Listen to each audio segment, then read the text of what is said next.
Taste ఎలా ఉంది? Good, నిజంగా చాలా బాగుంది. Thank you.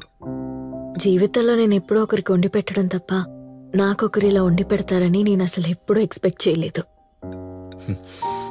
యాక్చువల్లీ ఇది వేసుకొని తిను, చాలా బాగుంటుంది.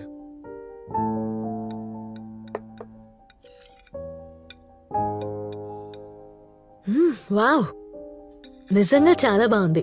అమేజింగ్. నీకు మంచి టేస్ట్ ఉంది. Yeah, I'm a foodie. అవును, నాపై అట్రాక్ట్ అవడానికి కారణం ఏంటి?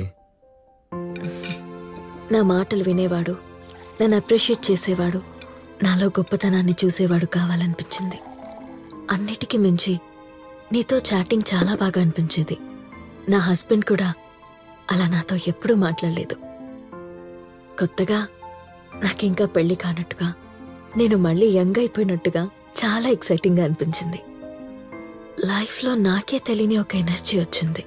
నా అందం మీద ఫోకస్ పెరిగింది. నాకు నేను నచ్చడం స్టార్ట్ అయ్యింది. గుడ్. మొత్తానికి ముందుగా నిన్ను నువ్వు ప్రేమించుకోవాలి అని తెలుసుకున్నావు. మరి ఇంకా ఎందుకు నీతో నువ్వే డిబేట్ చేస్తున్నావు? మేబీ ప్రతి ఆడపిల్ల మనసులో తనకు తనే ఒక లక్ష్మణ రేఖ గీసుకుంటుందేమో. కష్టంగా ఉంది దాటడానికి.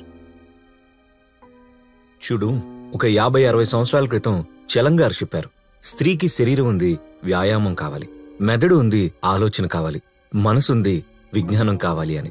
దీన్ని బట్టి ఆయన స్త్రీలకు ఎంత స్వేచ్ఛ కావాలో చెప్పారు. ఆయన స్త్రీలను చాలా బాగా అర్థం చేసుకున్నారు. కానీ అదే చలంగారు అదే స్వేచ్ఛని తన భార్య తీసుకునుండుంటే ఆయన ఎలా ఫీల్ అయ్యుండేవారో అడుగుదామన్నా. ఇప్పుడు చలంగారు లేరు, ఆయన భార్య కూడా లేదు. అమ్మా, నువ్వు మామూలు దానివి కాదు. ఈ చిన్ని బుర్రకి అంత పెద్ద పజిల్ పెట్టకు. Make it simple. ఇప్పుడు ఎవ్వరూ లేరు, ఎవ్వరికీ తెలీదు. నేను ఎవ్వరికి చెప్పను, ప్రామిస్. ఇది అడ్వాంటేజ్గా తీసుకోను, దీనివల్ల నిన్ను జడ్జ్ చేయను. ఇది ఒక పర్సనల్ మూమెంట్, ఎప్పటికీ మనసులో నిలిచిపోయే ఒక బ్యూటిఫుల్ మెమరీ. అంతే. అంతేనా? అంతే. ప్రామిస్. ముందు స్వీట్ తిను.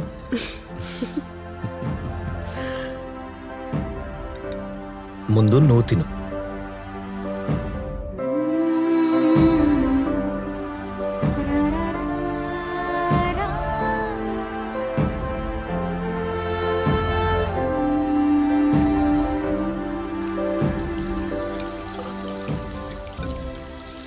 ఎప్పుడూ ఇంటి పనేనా?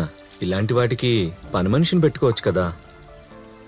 ఇందాక నువ్వు చెప్పావుగా, అంట్లు తోవడం, బట్టలు ఉతకడం వగేరా వగేరా. మనం ప్రేమించే వాళ్ల కోసం ఇవన్నీ చేయడంలో నిజంగా ఒక ఆనందం ఉంటుంది. ఇన్ఫాక్ట్ ఆ ఆనందం కోసమే నువ్వు నాకు వంట చేసి పెట్టావు. సుప్రభాత వేళ దేవతారాధనకై పుష్పాలతో ఎదురు చూసే భక్తుడిలా నీ మనసు వాకిట నిరీక్షించే ఈ నిర్భాగ్యుడికి మోక్షమియవా చెలి. నీ కవితలంటే నాకు చాలా ఇష్టం. అవి నాకు చాలా ఆనందాన్ని ఇస్తాయి. నాకు కూడా కవితలు నేర్పించొచ్చు కదా. కవిత్వం అనేది ఒక కళ, అది నేర్పిస్తే వచ్చేది కాదు, మనసులోంచి రావాలి. నాకు మనసులో ఉంది కానీ కవితగా బయటికి రావడం లేదు. నీ కళ్ళు చూస్తే ఏ కవికైనా అర్థమైపోతుంది నీ మనసు.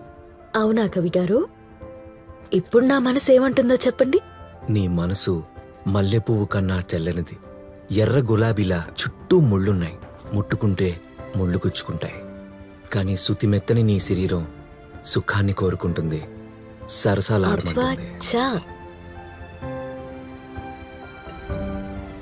ఆకలిస్తే ఎవరినైనా అడుగుతాం, కానీ శరీరానికి కోరికలొస్తే ఎవరిని అడుగుతాం? కవిగారు ఏం చెప్పినా చివరాఖరికి శృంగారంతోనే ముడివేస్తారు. ఓకే, నీ మనసుకు నచ్చినవే మాట్లాడుకుందాం. సరే, నీకోసం ఐస్ క్రీమ్ తెస్తాను, తింటూ మాట్లాడుకుందాం.